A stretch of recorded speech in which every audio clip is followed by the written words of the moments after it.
three patterns of living with the rules.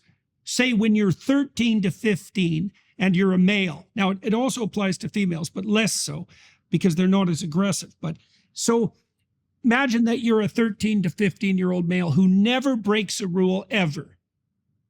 Okay, now imagine you're a 13 to 15-year-old and you break a rule all the time. And then imagine that you're somewhere in the middle. Okay, so that's the whole distribution. Well, the males who never break a rule, they are at higher risk for dependent personality disorder, for depression and anxiety later in life.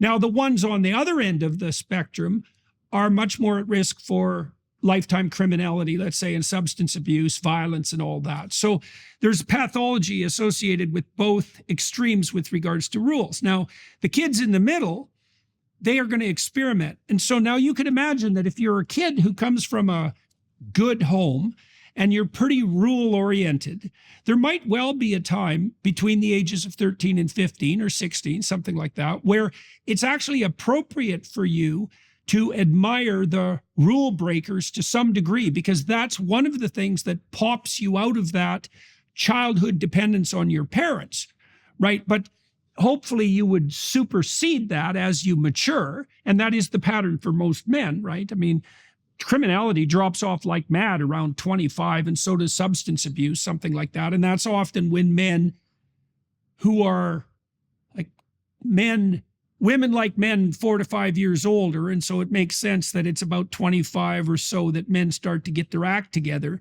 And that's when they take that step beyond the more narcissistic and showy aspects of masculinity and take on these roles that are oriented towards a longer time span and a broader social horizon.